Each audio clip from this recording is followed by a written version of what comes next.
आता है, इसका बेस भी है, उसमें कुछ जरूरी चीजें वो बताऊंगी कहाँ कहाँ पर कितना इम्पोर्टेंट है। ठीक है, तो अपर्दन शब्द जो है ये किसका शब्द है? ये लैटिन भाषा का शब्द है।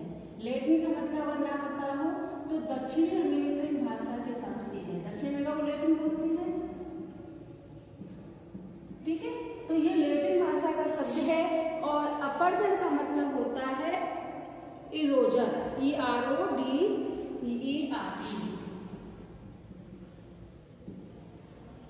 इरोजर, इरोजर मतलब होता है कुतरना। ठीक है, तो अपर्दन एक क्या है? एक कुतरने वाले की वजह इरोजन का सिंपल अर्थ बता सकते हैं कुतरना। ठीक है, अब अपर्दन है क्या है? यह एक कुरेदना कुतरने का काम कहाँ होता है? हर समय होता रहता है। तो यह एक गतिशील प्रक्रिया है।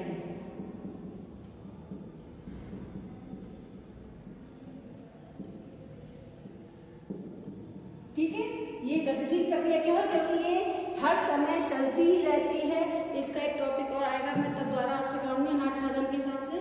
ठीक है, तो ये कैसी प्रक्रिया है? गतिशील प्रक्रिया है। इसमें भूपटल पर चट्टानी मलबे का अपने ही स्थान पर जो है विखंडन होता रहता है।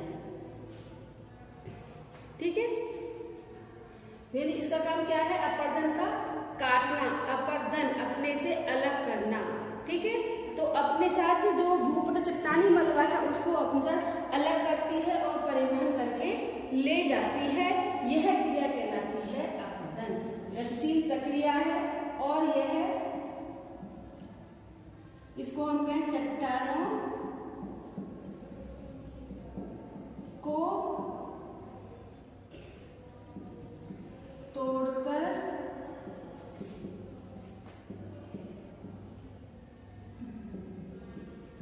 परिवहन करके ले जाती है। ठीक है, ये है हमारा अपर्दन। ठीक है, अब अपर्दन के कौन कौन से कारक है, किस किस के द्वारा अपर्दन होता है? तो अगर हम अपर्दन के कारक की बात करें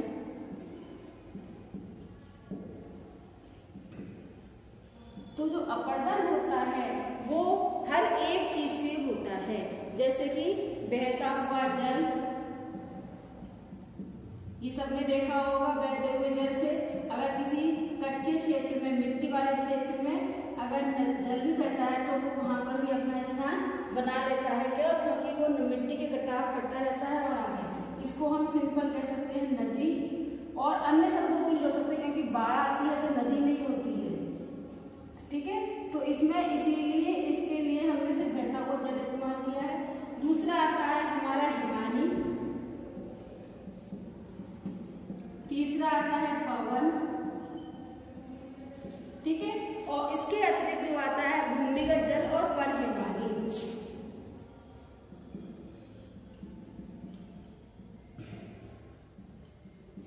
और नेक्स्ट आता है हमारा परहिमानी। ये एक ऐसी क्रिया है इन सबके द्वारा, और एक और आता है तरंग। ठीक है, इन सबके द्वारा अपर्दन की क्रिया होती है और अपर्दन का कार्य आगे होता है। ठीक है, अब अपर्दन किस किस तरह से होता है? अपर्दन के प्रकार। ठीक है, तो इसमें कौन कौन से आता है? पहला आता है अपघर्षण। अपघर्षण यानी कि अपने आप में घर्षण करना, अपने आप को रगड़ते हुए चलना। इन सब चीजों में जो भी तत्व होता है, चाहे मिट्टी हो, चाहे सैलखंड हो, चाहे कंकड़ हो, चाहे पत्थर हो, वो सब जब किसी जगह अपने आसपास की संरचना से टकराते हुए चलते हैं तो उस क्रिया को बोलते हैं अपघर्षण। दूसरा आता है हमारा सन्निघर्षण। ठीक है, ये वो क्रिया होती है जिसमें ये तो संरचना से टकराते हैं, जबकि ये जो है ये अपने आप में ही टकराते हुए चलते हैं। यानी दो अगर कंकड़ पत्थर चल रहे हैं साथ में उड़ते हुए या जल नदी के द्वारा, तो वो जब आपस में टकराते हैं तो जैसे ये कंकड़ पत्थर चल रहे हैं आपस में पास आएंगे, टकराएंगे, तो क्या होगा? इनकी सतह कमजोर होगी और कमजोर होकर वो धीरे धीरे टूटेगी। तो ये क्रिया कहलाती है हमारी सन्निघर्षण। ठीक है, अगला आता है गोलीकरण। ये जो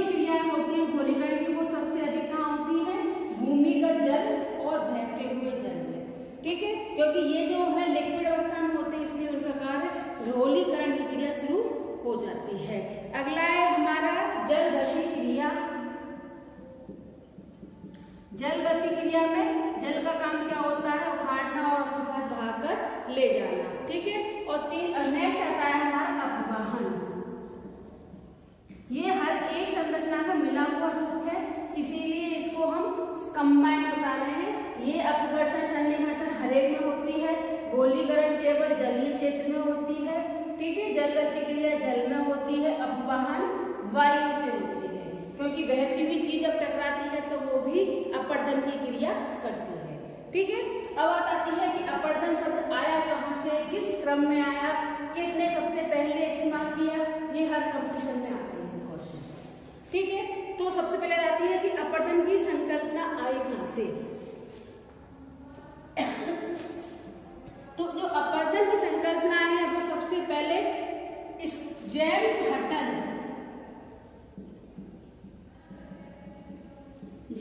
हटन ने शुरू की थी, और जेम्स हटन ने 1785 में the theory of the earth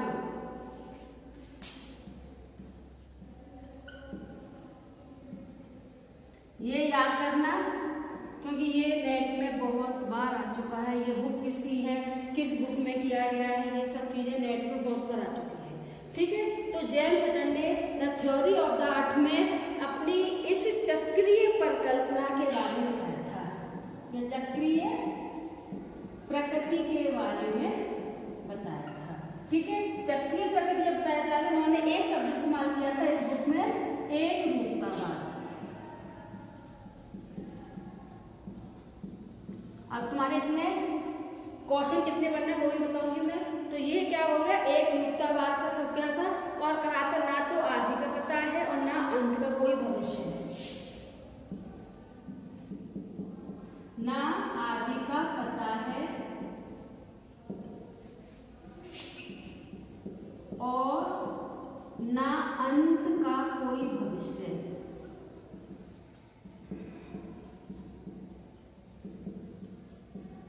ये उन्होंने एक रूपतावाद में अपनी परिभाषा दी थी, और theory of the earth book में उन्होंने इस बात को कहा था। ठीक है, और चक्रीय प्रकृति की संकल्पना भी इसी में उन्होंने दी थी। ठीक है, अब क्वेश्चन कौन कौन से आते हैं देखो, जेम्स हटन के बारे में एक आता है क्वेश्चन, दूसरा ये बुक के बारे में भी आता है, तीसरा ये एक रूपतावाद शब्द किसने दिया, तीसरा क्वेश्चन ये बनता है, चौथा क्वेश्चन ये बनता है कि डेफिनेशन भी पूछते हैं कि कौन सी डेफिनेशन किसमें, ये डेफिनेशन किसकी है, इस तरह के क्वेश्चन आते हैं। ओके, हेलो एवरीवन, आज हम पढ़ेंगे बीए फर्स्ट टॉपिक डेविस का भौगोलिक चक्र। डेविस ने अपरदन संबंधी अपने विचार रखे हैं जिसे हम कहते हैं भौगोलिक चक्र। इसमें उन्होंने डेविस जो थे वो जो है जेम्स हटन के विचारों से प्रभावित होकर उन्होंने अपना ये भौगोलिक चक्र सिद्धांत दिया है। सबसे पहले जो थे वो थे जेम्स हटन। जेम्स हटन ने 1785 में अपना चक्रीय सिद्धांत दिया था। उन्होंने डेविस ने 1785 में अपना चक्र सिद्धांत दिया था। उन्होंने ये बताया कि कोई भी चीज अपने एक क्रम में चलती है और उसका क्रम बना रहता है। ठीक है, इसी चीज से प्रभावित होकर डेविस ने 1899 में अपना ये अपरदन चक्र सिद्धांत दिया।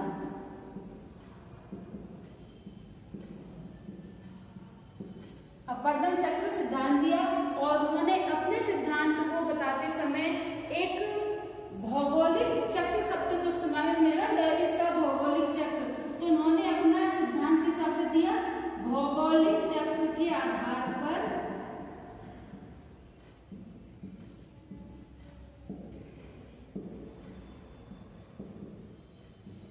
बताया।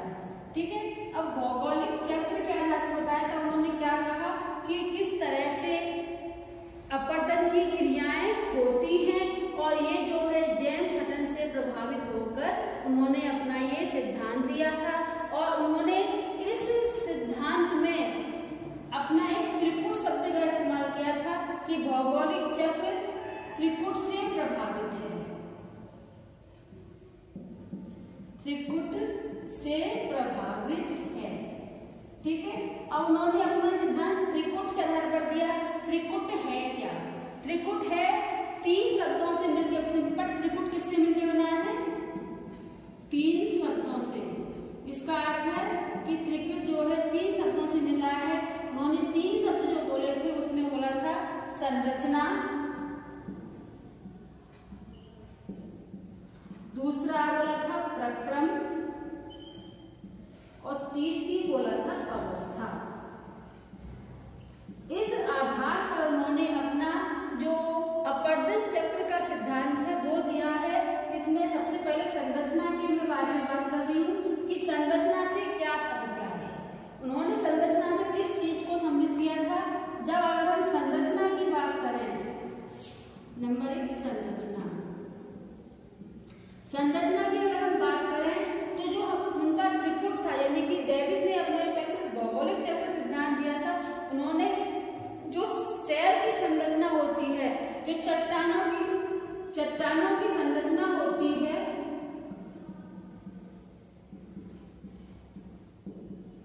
उसके प्रभाव को बताने की कोशिश की थी कि किस संरचना में अपर्दन की क्रिया कैसी होती है, उसको समझाने उन्होंने सबसे पहले कहा कि अगर चट्टानें कठोर होती हैं, कठोर का मतलब है यहाँ पर आग्नेय,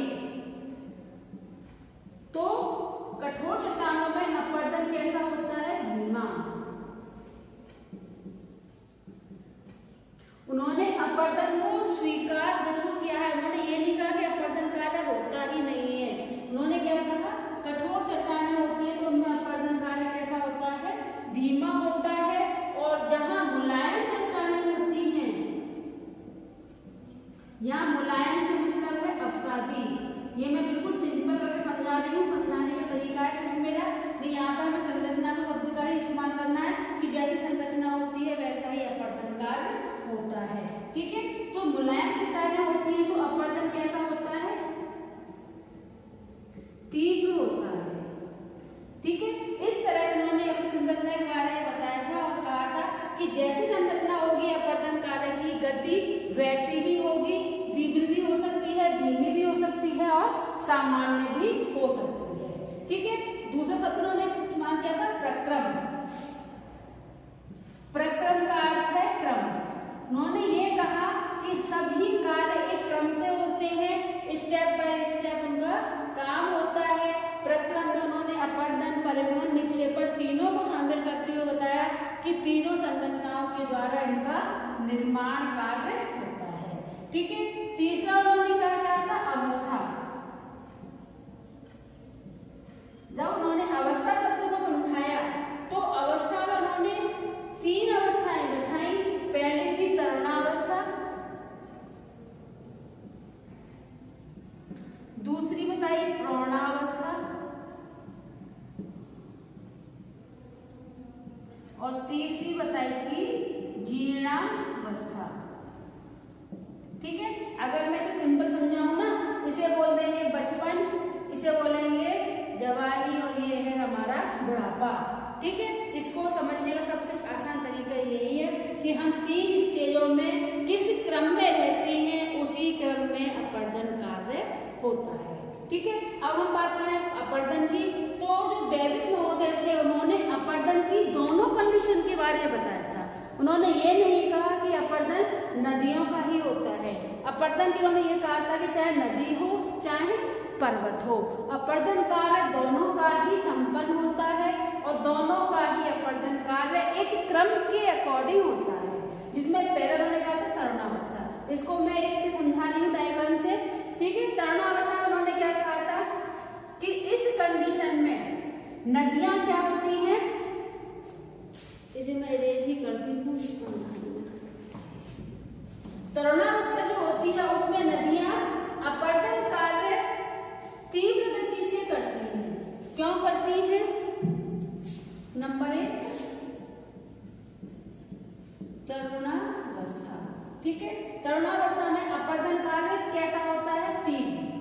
तीव्र क्यों होता है? और अपर्दन कार्य नदियों का तो तीव्र होता है, और जो पर्वत होते हैं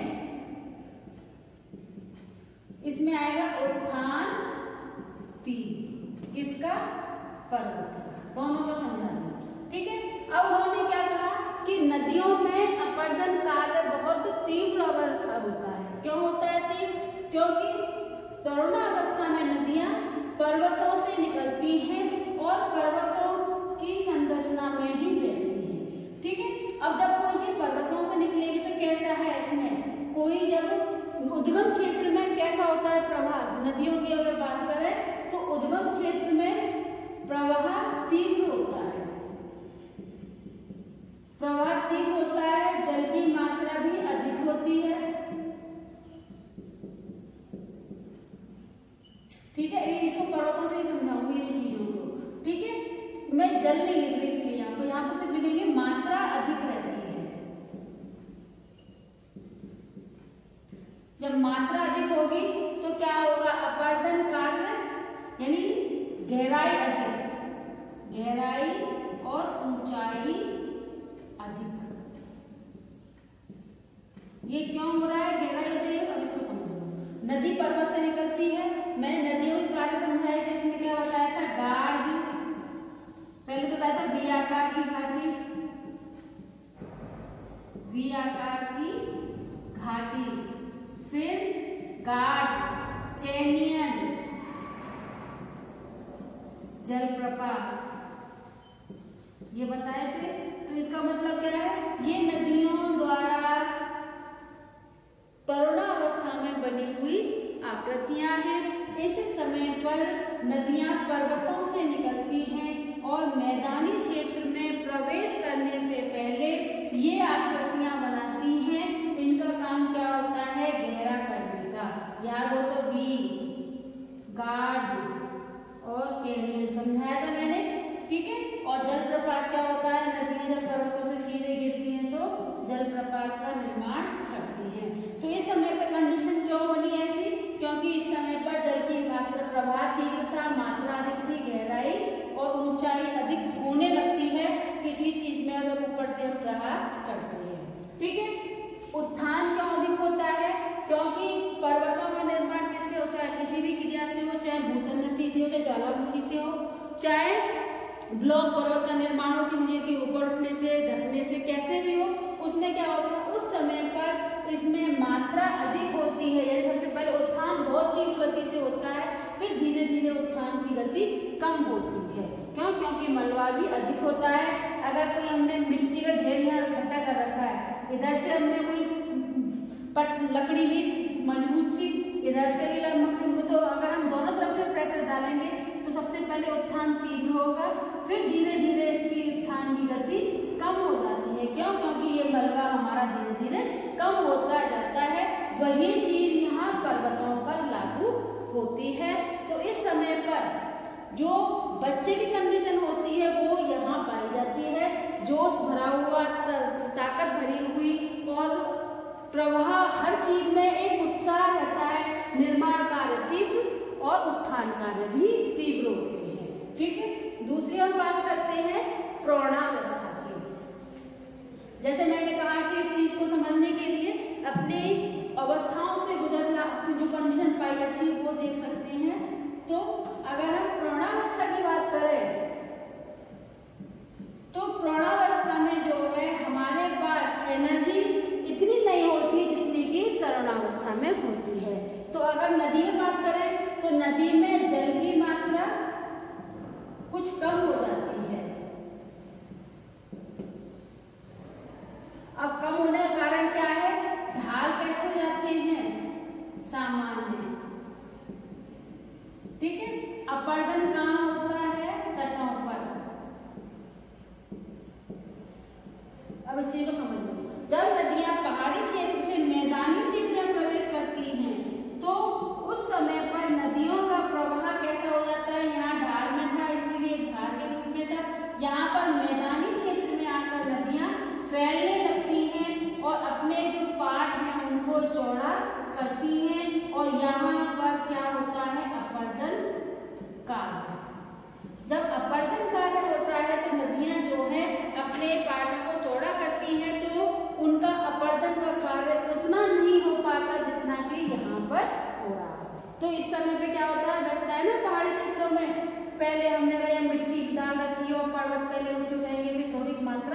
कम होती जाती है। तो ये क्या अवस्था होगी हमारी पर्वतों में? प्रौढ़ावस्था। और नदियों में अवस्था में क्या होता है कि अपर्दन कार्य होता है, लेकिन धीमी गति से होता है, क्योंकि अपर्दन कार्य गहराई में तो होता है, कम होता है। तो अपर्दन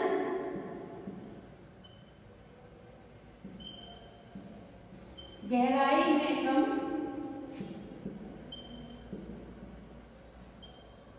और तटों पर